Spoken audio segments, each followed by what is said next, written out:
हुए मिसाइल हमले के बाद ईरान के राष्ट्रपति मसूद पेजेश्कियान का बड़ा बयान सामने आ गया है। ईरान के राष्ट्रपति ने इजरायल को सख्त चेतावनी दे दी है।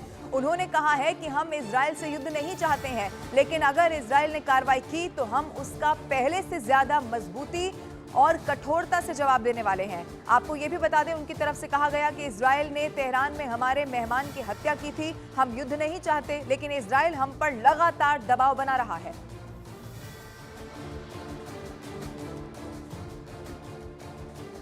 ईरान ने इजरायल के टॉप नेताओं की हिट लिस्ट अब तैयार कर ली है, जिसमें प्रधानमंत्री बेंजामिन नेतन्याहू समेत इजरायल के टॉप लेवल के रक्षा अधिकारी भी शामिल हैं। और इस लिस्ट को इजरायली आतंकवादियों के खात्मे की लिस्ट के रूप में जारी किया गया है। आपको बताते चलें कि आखिर इस लिस्ट में कौन कौन से नाम शामिल हैं। देखिए, सबसे पहले जानकारी मिली है कि ईरान की इस हिट लिस्ट में सबसे पहला नाम इजरायल के प्रधानमंत्री बेंजामिन नेतन्याहू का ही है। इस लिस्ट में दूसरे नंबर पर इजरायल के रक्षा मंत्री योआव गैलेंट है।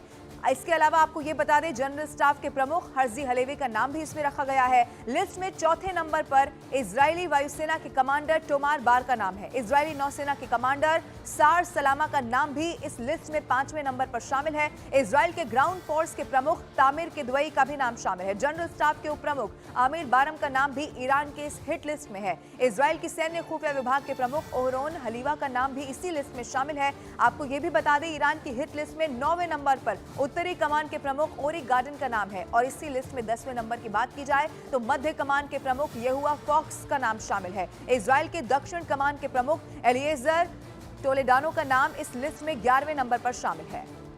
और ईरान से मिसाइल हमले का बदला लेने के लिए अब इजरायल ने फुल प्रूफ प्लान तैयार कर लिया है। इजरायल ने ईरान के परमाणु ठिकाने और तेल के कुएं को जलाने का वॉर प्लान बना लिया है। ब्रिटेन के जंगी जेट भी अब इजरायल के साथ युद्ध में उतर गए हैं। सुपर पावर अमेरिका ने युद्ध में हर तरह से साथ देने का ऐलान कर दिया है।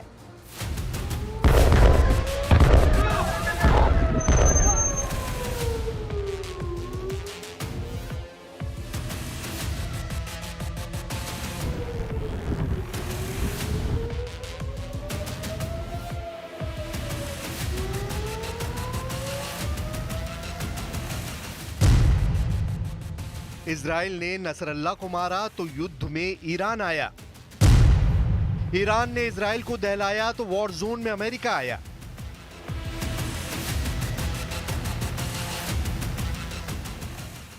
अमेरिका के युद्ध में आते ही क्या पुतिन ने खाड़ी में दी दस्तक।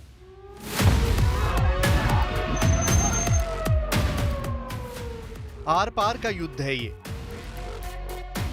अब किसी के रुके ना रुकेगा। हर खेमे में ऐलान हो चुका है, इजराइल और इस्लामिक फाइटर की लड़ाई महायुद्ध में बदल गई है।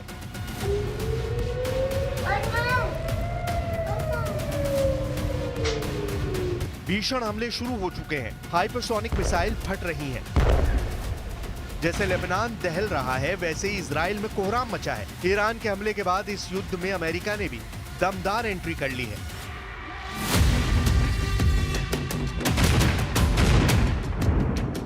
तुर्की भी इजराइल के खिलाफ मोर्चा खोल चुका है। मतलब ये कि महायुद्ध में अब महाशक्तियों के हथियारों की टक्कर शुरू होगी।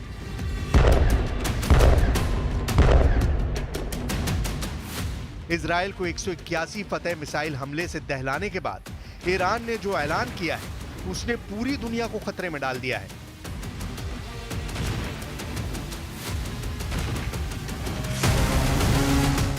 ईरान के सुप्रीम लीडर अली खामनेई ने अमेरिका को सीधी चुनौती देते हुए खाड़ी मुल्कों से फौरन रफा दफा होने का फरमान सुनाया है। इजराइल पर हमले का जश्न जिस तरह से ईरान समर्थित लड़ाके मना रहे हैं, उससे सुपर पावर अमेरिका बौखलाया हुआ है। ईरान ने इजराइल पर मिसाइल स्ट्राइक को सिर्फ ट्रेलर कहकर आगे की तबाही से अलर्ट भी कर दिया है। शर्रशुन रा az in mantiqe kam bkonan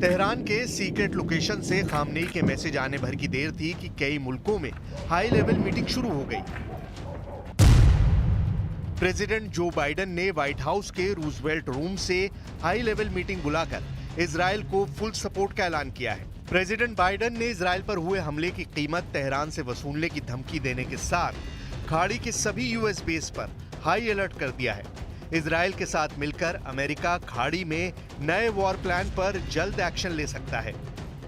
Word fog of war was invented for a situation like this. This is a fluid situation. We will consult with the Israelis on next steps in terms of the response and how to deal with what Iran has just done, and we will continue to monitor for further threats and attacks from Iran and its proxies.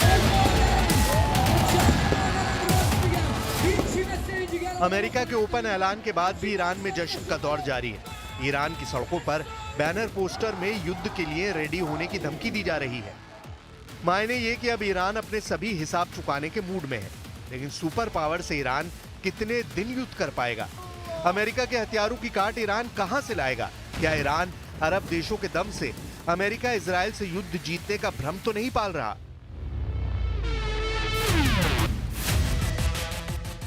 Iran के दुस्साहस की असल detail जानने से पहले Arab world से आया ये मैसेज भी सुन लीजिए। मैसेज है सऊदी अरब का, मैसेज है ईरान के लिए, जिसमें साफ कहा गया है कि सऊदी अरब खाड़ी में वॉर टेंशन को बढ़ने नहीं देना चाहता। The escalation that we've seen, but I will generally refer anyone who's interested to the Ministry of Foreign Affairs because they are designated to comment on this. However, looking at the global economy as a whole, looking at our region, it is clear is operating at a loss.